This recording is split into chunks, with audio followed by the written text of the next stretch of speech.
Dijual. Siap. Orangnya kami dijual. Sosialisasi dari sampah daripada realitanya tidak sesuai dengan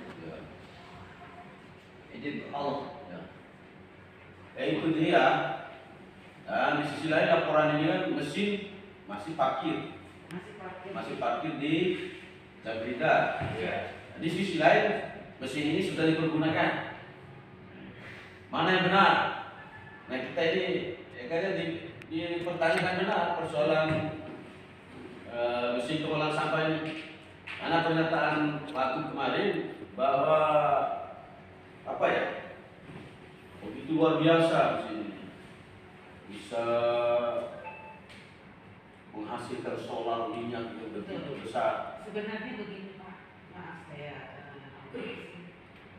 mesin ini mesin bagus. Proyek ini proyek yang sangat bagus yang akan memberi satu solusi buat lingkungan kita.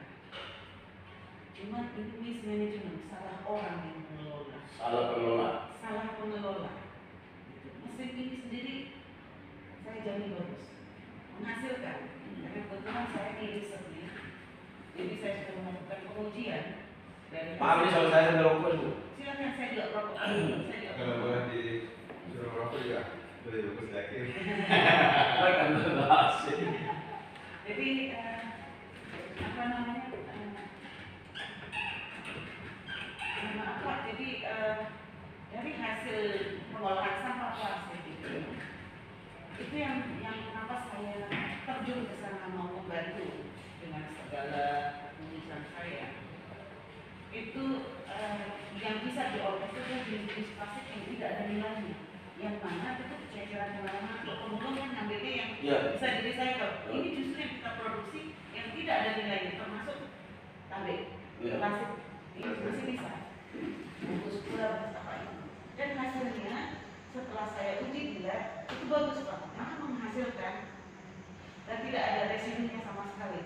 Jadi itu menghasilkan nafkah itu adalah cairan pelarut. Jadi kalau orang memproduksi plastik, dia akan membutuhkan nafkah ini untuk melarutkan biji plastik, kemudian sebagai bahan baku pengisi korek jipo. Gas artinya. Terus kemudian dia masih berbentuk liquid Pak, cuma dia titik didihnya rendah sekali. Kisarannya antara 50 sampai 100 derajat itu sudah terbakar. Kemudian itu asin. Yang ketiga itu ada kerosin atau minyak tanah. Yang keempat itu ada parafin. Kemudian ada solar. Nah, solar itu kan kita sama-sama tahu lambat ya, karena titik didihnya tinggi. Dari sisa pengolahan ini nanti itu ada residunya, tapi tidak terbuang karena bisa jadi bahan baku aspal. Jadi ini sudah saya lakukan pengujian. Cuman kenapa ini macet? Karena satu pengelola ini boleh dibilang pistolnya tidak ada. Ya, benar. Sudah dijelaskan juga kemarin. Penjelasannya bahwa pengelola ini dia masih mencari donatur. Dia mencari donatur. Sudah ada penjelasan. Kenapa mesin ini sekarang macet? Karena pengelola mencari donatur. Lalu kita mengatakan, jangan-jangan pengelola ini ingin menipu pemerintah. Akhirnya penggiringan opini ke sana. Ya, dia membawa barang ini kan kita ini berpikirnya ke arah sana. Ya. Dia membawa barang, dia menunjukkan barangnya ada dengan harga barang yang begitu mahal. Lalu pemerintah mengeluarkan uang untuk kasih. Ya dia hilang. Itu yang kita pikirkan. Kita pikirkan secara situ. Kenapa pemerintah masih ragu dengan mengeluarkan? Karena takutnya seperti itu. Nah, sinkron dengan pernyataan itu. Dia pengelolanya tidak tepat. Sama dengan maksudnya sama. Jadi kalau orang bukan ditempatkan pada ahlinya akan hancur. Turunnya hancur gitu.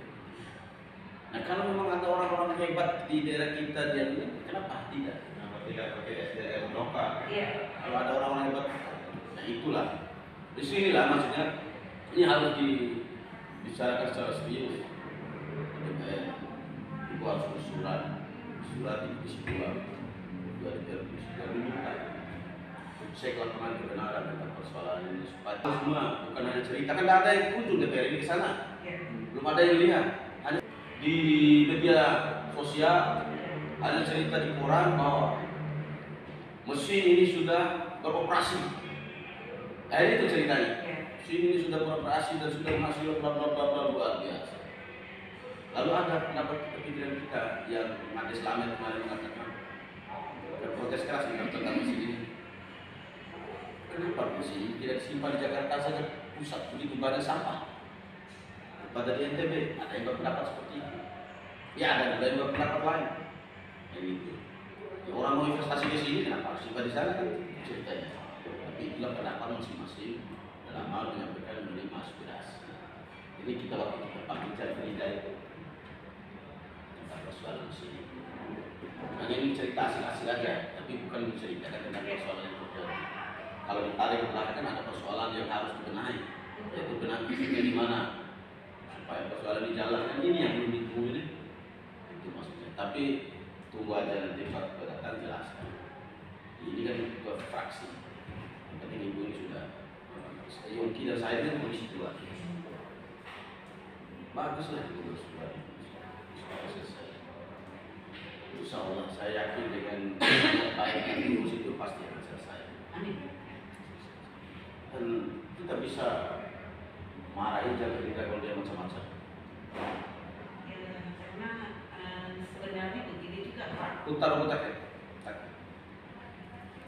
Dulu. Jadi maksud dan tujuan kita juga adalah bagaimana supaya ada kontrol terhadap investor asing yang berinvestasi di tempat kita ini. Jangan sampai selama ini kan kita sangat welcome ya, sangat ini. Kemudian seperti yang sudah disampaikan oleh Pak Ketua kemarin, yaitu titik kelemahan kita di situ kan, pikirannya orang mau investasi itu sudah bakal pasti membawa keuntungan buat wilayah kita.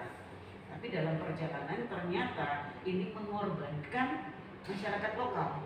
Ya ternyata dia sudah tahu bahwa dia tidak punya kekuatan untuk melanjutkan programnya, tapi dia justru melangkah terlalu gegabah dengan membuat kontrak kerja dan MOU yang mana punya kekuatan hukum.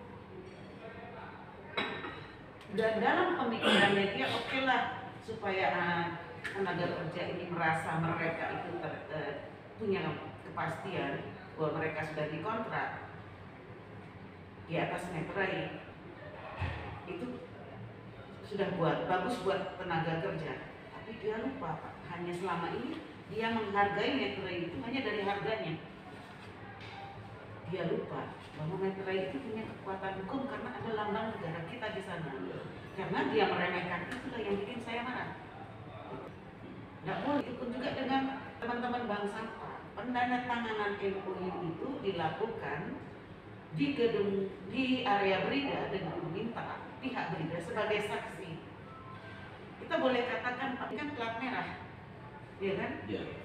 Plat merah aja dia berani remehkan Pak, apalagi saya dan teman-teman pekerja yang lain. Benar-benar. Itu.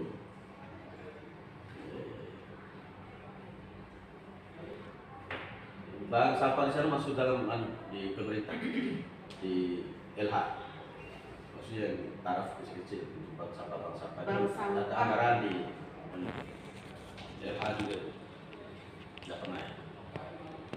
Bank sampah di bawah LH. Tidak ada Pak, memang sudah ada. Coba main ya, tanya. Begini Pak, sebenarnya mohon maaf ini kalau terkait Dan kan maksudnya kita berbicara sekarang. Oh iya, kita di sini kan diskusi. berbicara Siap. cukup besar yang masalah Siap. pabrik. Kalau saya tadi menyampaikan bahwa untuk menciptakan kerja, apa kerja itu kan ada. Siap. Itu namanya bank sampah. Siap izin Pak. Yang pertama saya kan mohon maaf saya telat terus masalah surat. Kami sudah 2 kali bersurat ke sini Pak. Ya, begini. Siap. Saya ini kebetulan saya jelaskan dulu. Kemahat itu. Saya jelaskan dulu.